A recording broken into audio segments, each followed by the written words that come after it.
If you ever find yourself thinking the Middle Ages were just about knights, castles, and chivalry, think again. Because tucked in the dark corners of dungeons across Europe was a device so brutally effective, it made grown men scream until their joints exploded. It was called the rack, and it didn't just break bodies. It shattered minds, fractured loyalties, and turned whispers into confessions. Let's get something straight. The rack wasn't some fringe device used by rogue sadists. It was an official instrument of justice, sanctioned by monarchs, endorsed by inquisitors, and praised by legal scholars. From London to Lisbon, it was used in trials, interrogations, and religious investigations, anywhere someone needed to be convinced to talk. And once you were strapped in, there was no talking your way out. The design was deceptively simple. A rectangular wooden frame, long enough to lay a person flat. At each end, rollers with ropes attached to the victim's wrists and ankles. Cranks turned slowly, pulling the limbs in opposite directions. A few turns might stretch the spine or pop a shoulder. More than that, and you risked complete dislocation of hips, knees, elbows, shoulders. Go too far, and the muscles tore from the bone. Tendons snapped. Ligaments unraveled. The human body, made to bend, was never meant to stretch like this. The pain wasn't just intense, it was transformative. Victims would often urinate, vomit, or pass out within minutes. And yet the torturer would pause, splash water, let them recover, then continue. Because this wasn't about punishment. It was about extraction, getting names, secrets, confessions. And in medieval Europe, confessions were gold. You couldn't be executed for suspicion alone. But a confession, that sealed the deal. So who ended up on the rack? Anyone considered a threat.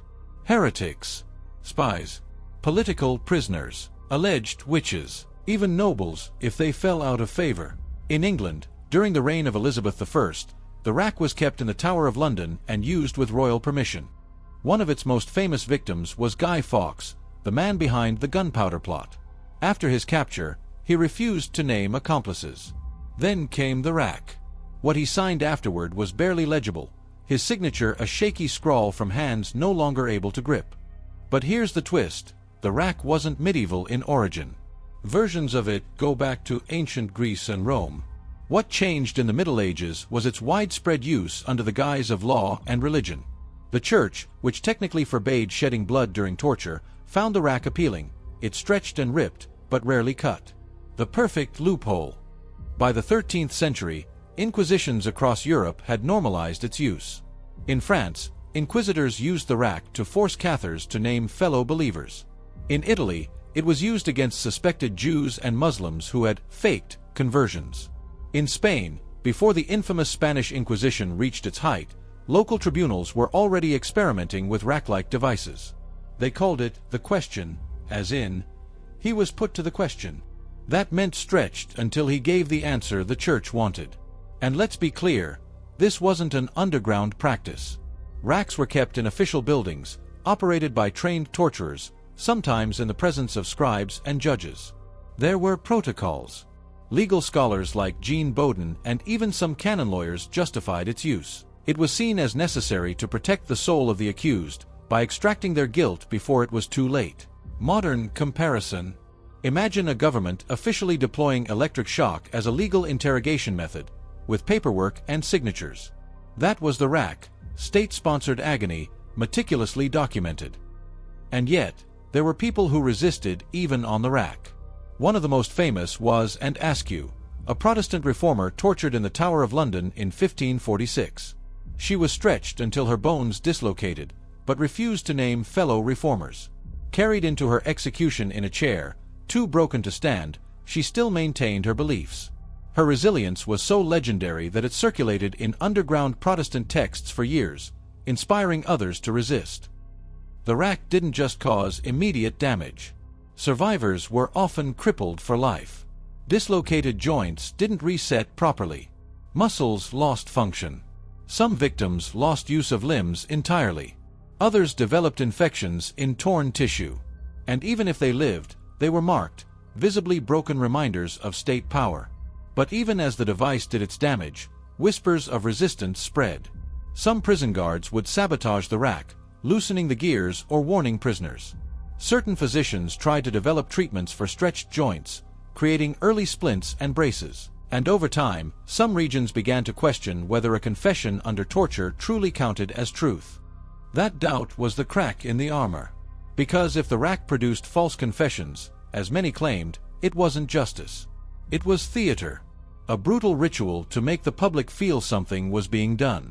And that idea, that maybe pain didn't equal truth, would grow louder in the centuries to come. But for now, in the heart of the medieval world, the rack remained king. A machine of silence and screams, powered not just by gears, but by fear. If Part 1 revealed the sheer brutality of the rack, Part 2 digs into something even darker. How this machine of horror became institutionalized, woven into the law, the church, and the culture of medieval Europe. Because the real nightmare wasn't just physical. It was bureaucratic, systematic, and terrifyingly normal. By the 14th century, torture wasn't seen as a scandalous last resort. It was a legally sanctioned procedure, a step in a process.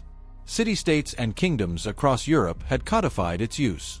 In Florence, for instance, the rack was part of a broader penal code known as the Statuti Fiorentini, which laid out exactly when and how a suspect could be tortured. It was paperwork-powered pain. Before a person was racked, certain rituals had to take place. There had to be an accusation, often anonymous. There had to be a judge's order. Sometimes a physician was present, not to stop the pain, but to ensure the victim wouldn't die too quickly. Once everything was in place, the prisoner was taken to the chamber, often beneath the courtroom itself, and strapped in. And here's where things got colder. Torture was often applied in stages. First, verbal threats. Then, display of instruments. Then partial tension on the rack, just enough to dislocate a shoulder or stretch the spine. Only after several steps of refusal to confess would full stretching be applied. The torturer wasn't acting alone. He followed orders. And the goal wasn't always confession, it was submission. We've got documented cases from England's Star Chamber, France's Parlement de Paris, and inquisitorial courts in Spain and Italy. They reveal a chilling consistency. Testimonies mention victims screaming prayers, begging for death, or reciting entire family trees to buy more time. And yet, scribes sat nearby, ink pens ready, noting every word with detached efficiency. Let's talk about who these people were. The torturer, known as the executor of justice, was a professional. Some cities required him to swear an oath to conduct his work without malice. But make no mistake, this was a job steeped in ritualized violence. Torturers often passed their craft down to sons. Manuals even existed. One from the city of Bamberg advised, "Turn slowly. Let the fear build before the agony peaks." That wasn't brutality, it was strategy. And what of the church? Here's where things get really twisted. Official church doctrine forbade torture that drew blood, maimed, or killed. So, the rack, with its focus on stretching, became the perfect, clean option. Clerics could watch without violating canon law. Confessions extracted this way were accepted in ecclesiastical courts. It was theology meets torture, with plausible deniability built in. Inquisitors like Bernard Gouet, yes, the same one fictionalized in The Name of the Rose, wrote that the rack was essential to break the will but save the soul. In practice, that meant destroying the body to purify belief. Heretics, witches, and suspected apostates faced it most often. Their sin was not just disobedience, but contamination of the moral order. The rack, then, became a tool of moral hygiene. But let's get real, this wasn't about truth. It was about control. Medieval legal theory held that confession was the queen of evidence. Without it, even the most damning circumstantial case might fail. So torture became a shortcut. An accused who resisted was obstinate, a dangerous label in itself. But if he broke and named others, the net widened. Networks of dissent unraveled with each turn of the crank. And that's exactly how the Inquisition expanded. The rack didn't just extract information, it created information. Fear bred names. Names bred accusations. And soon, entire communities were entangled in webs of suspicion, with each confession fueling the next round of torture. Let's make a modern comparison. Imagine a justice system where plea deals are extracted through tasers and waterboarding, where the more people you implicate, the better your chances of survival. That's what the rack accomplished. It was a medieval multiplier of fear, turning individuals into informants and institutions into monsters. Now, there were moments of pushback. Not everyone went along quietly. Some prisoners recanted after surviving the rack. Others escaped and published memoirs or gave testimonies that exposed what really happened in those stone rooms. In rare cases, communities protested. In Flanders, there's record of a mob storming a courthouse to free a local boy accused of heresy after he was nearly torn apart. But these were exceptions. Most people stayed silent, not out of agreement but out of terror. Even among officials, doubts began to stir. A few theologians questioned whether a confession extracted under such pain could be considered valid. Was it really repentance, or just self-preservation? These whispers of uncertainty wouldn't end the practice, but they planted seeds. Seeds that would take centuries to grow. And let's not forget the economic side. Torture wasn't cheap. Racks had to be built, maintained, and stored. Torturers were paid, often handsomely. Some even received bonuses for especially productive sessions. In some cities, rich prisoners could bribe officials to delay or soften their interrogation. So yes, justice, like everything else, had a price tag. Finally, there's the human wreckage. Survivors of the rack were rarely whole again. Even if bones reset, the trauma lingered. Chronic pain, night terrors, mistrust. Some turned to mysticism, others to madness. Families were shattered, reputations destroyed. And yet, the institution rolled on, blind to the carnage. Because in the end, the rack wasn't about truth, purity, or salvation. It was about dominance. A message, written in tendons and tears: resist, and you'll be broken. Not just your body, your soul, your silence. By the 15th century, the rack had evolved from a brutal tool into a central mechanism of political power, fear management, and state control. What started as a way to extract confession had become a weapon in larger ideological battles. In this part, we see how its use escalated, deployed not just in dungeons, but across borders, courtrooms, and battlefields of belief. Let's start with the political stakes. The rack was no longer just for heretics and witches. By the late Middle Ages, it was being used on diplomats, military captives, and even nobles suspected of treason. In 1494, during the Italian Wars, French agents used the rack to interrogate Milanese envoys suspected of espionage. The confessions extracted, most likely under duress, were then used as propaganda to justify French military aggression. In this way, the rack wasn't just inflicting pain, it was altering history. Racked testimonies became diplomatic weapons. Monarchs could frame an enemy with their own words, tortured into existence. Kings realized they could use the rack not just to control internal dissent, but to undermine external rivals. A snapped tendon here, a coerced confession there, and suddenly, alliances crumbled. The crank became a lever of geopolitics. But not all rack stories played out behind closed doors. In some cities, authorities began staging partial public tortures, just enough to generate fear. In Venice and Paris, for instance, victims were sometimes wheeled out post-interrogation to show their broken limbs to the crowd. These acts were pure theater. They weren't about justice, they were about deterrence. Look at what happens, the state seemed to say, to anyone who talks back. This wasn't just about violence. It was about message control. By the 1500s, towns were buzzing with posters listing names of the recently questioned. In some places, bells were rung after a confession had been extracted, turning public humiliation into a sonic event. Imagine your entire town hearing bells toll not for a wedding or funeral, but because your cousin finally screamed out a confession under strain. That's how the rack infiltrated everyday consciousness.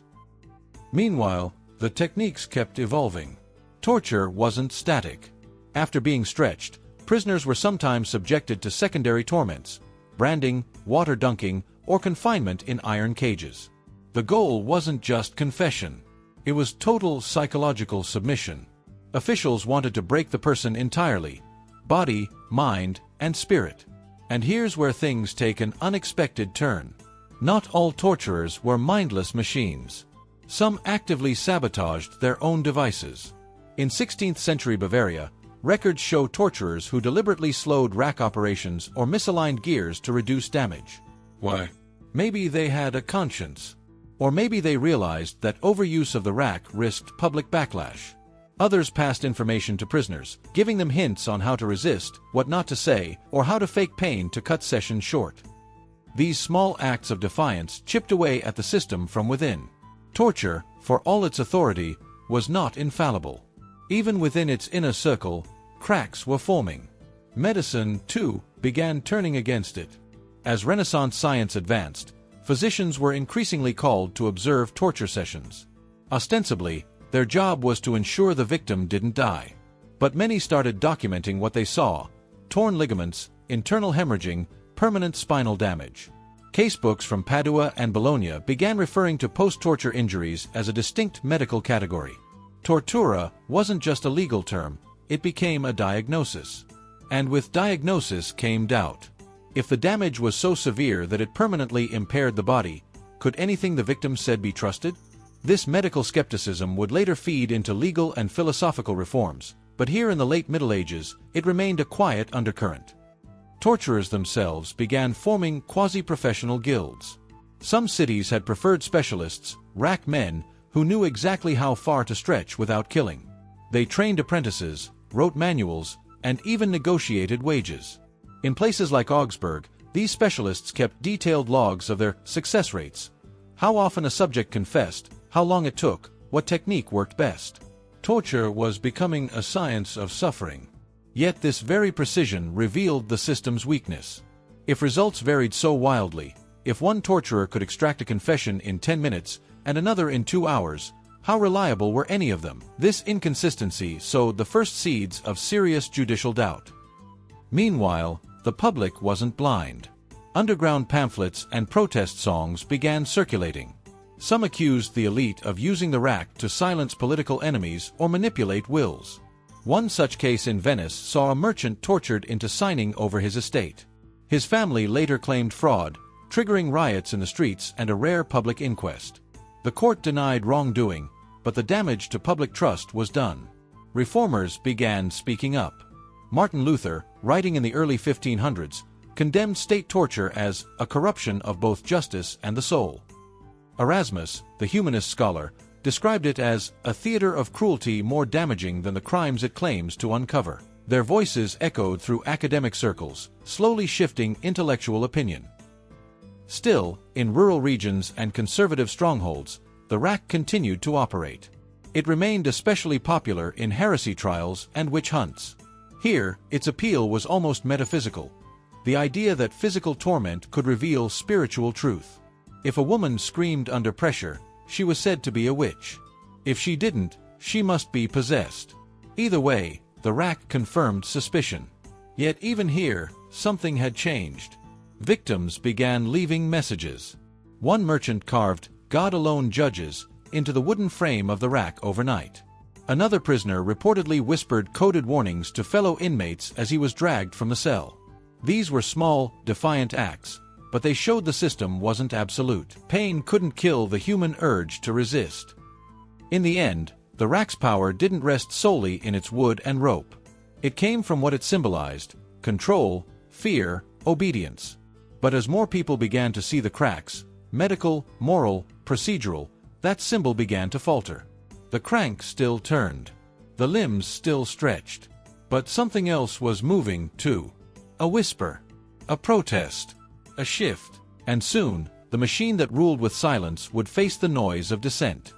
By the end of the 16th century, the cracks in the system were no longer whispers, they were growing fractures. The rack, once a symbol of unchallenged authority, began to face a backlash that would shake the pillars of medieval justice. Not because the device itself changed, but because its consequences became impossible to ignore. The tipping point came with a string of high-profile failures. In 1588, a nobleman named Jacob Ketterer was tortured on the rack in Strasbourg under suspicion of conspiring with Protestant reformers. The confession was swift, but the moment the tension was released, he screamed that everything he'd said was a lie. His case went public. Pamphlets circulated. His family hired legal scholars to challenge the process. And for the first time, ordinary citizens began asking, what if truth under torture wasn't truth at all? That single confession began to rot the foundation of the judicial system built on forced admissions. In towns like Nuremberg and Cologne, magistrates were forced to review older cases. In several instances, death sentences were overturned, not because anyone doubted the original crimes, but because the confessions were now ethically invalid. This was uncharted territory. Church officials were also feeling the pressure. Reformist bishops started pulling away from endorsement of torture. Some even banned the use of the rack in diocesan courts. In places like Geneva, new Protestant leadership outright rejected its use, claiming that truth extracted by agony serves only Satan. The Church, once the great legitimizer of pain, now faced a crisis of conscience. Let's not forget the victims. Survivors of the rack, few though they were, became living symbols of state cruelty.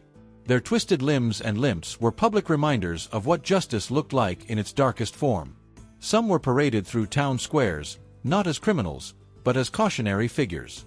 Others began telling their stories, quietly at first, then in letters, petitions, and testimonies. One such voice belonged to Elena di Montaldo, a merchant's daughter in Florence, accused of witchcraft and racked until her spine twisted permanently.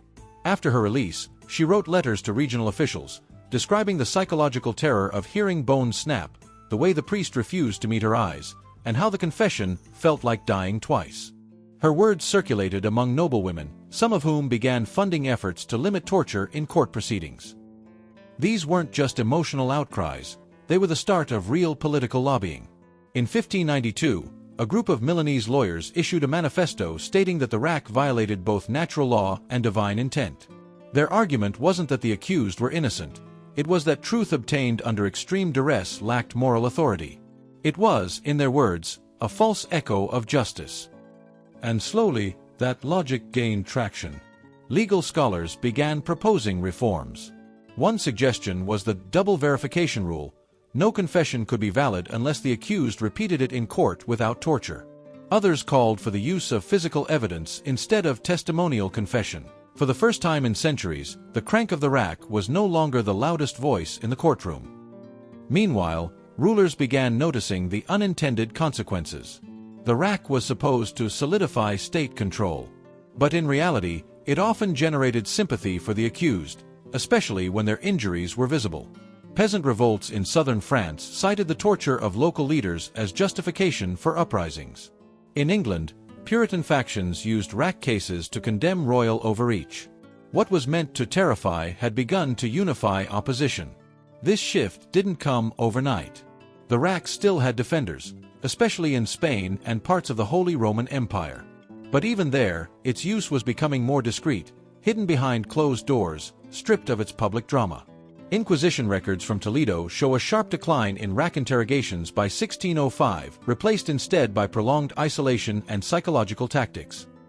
The Enlightenment thinkers weren't far behind. Montesquieu, writing in the 18th century, famously argued that torture is the means by which innocence becomes irrelevant. Voltaire called it a festival of barbarism dressed in the robes of law. These weren't just philosophical jabs, they were blueprints for reform. Across Europe, legal codes began to change. Sweden abolished judicial torture entirely in 1734. Austria followed in 1776 under Joseph II. France eliminated its use in civil cases shortly before the Revolution. Even in more conservative regions, courts began to restrict when and how torture could be used, and by whom. But here's the thing, the rack didn't disappear because it stopped working. It disappeared because people started asking what kind of world it created. One where truth was mutilated into existence. One where silence was guilt, and pain was policy. One where justice was measured not by fairness, but by flexibility of tendons. And yet, the ghost of the rack didn't vanish. It lingered in the shadows of modern interrogation rooms, rebranded under different names. The methods evolved. The philosophy, not always. In some places, the principle that extreme pain justifies extreme measures still held sway. So what was the legacy of the rack? In physical terms, thousands of broken bodies, erased names, and shattered families. In legal terms, the slow, stubborn birth of evidence-based justice. But its deepest impact may have been cultural. The rack taught people that institutions can fail, that those who claim to seek truth can be the very ones who destroy it. and that the most dangerous machine isn't made of wood and rope, it's the belief that might makes right. As the sun set on the medieval world, the rack faded too, but its lessons remained. The sound of the crank may be gone, but the echo still warns us. Be careful what you justify. Be careful what you obey, because once the wheel starts turning, it rarely stops at just one victim. For centuries, the rack had one purpose: to crush the will. But in the end, it did more than dislocate joints and tear ligaments. It forced a civilization to confront its own reflection. And the image staring back wasn't just cruel. It was systematic, obedient, and horrifyingly ordinary. As medieval Europe moved into the modern era, the rack didn't vanish overnight. Its last official uses lingered into the early 1700s, especially in isolated courts and among secret inquisitorial orders. But it no longer inspired reverence. It inspired unease. Even judges who once ordered its use began to hesitate. The very tool that once guaranteed order had become a sign of tyranny. We often imagine history as a straight path, dark ages giving way to enlightenment, brutality replaced by reason. But the truth is far messier. The end of the rack wasn't sparked by one law, one king, or one philosopher. It was the result of hundreds of small cracks, moral, medical, legal, that finally gave way. And perhaps the most powerful crack was empathy. When victims spoke, people began to listen. Not always, not everywhere, but enough. The stories of shattered spines, of priests turning away, of torturers whispering apologies while pulling the crank, these weren't just horror tales. They were caution signs for a world struggling with justice. In 1741, a final high-profile rack case in Spain went terribly wrong.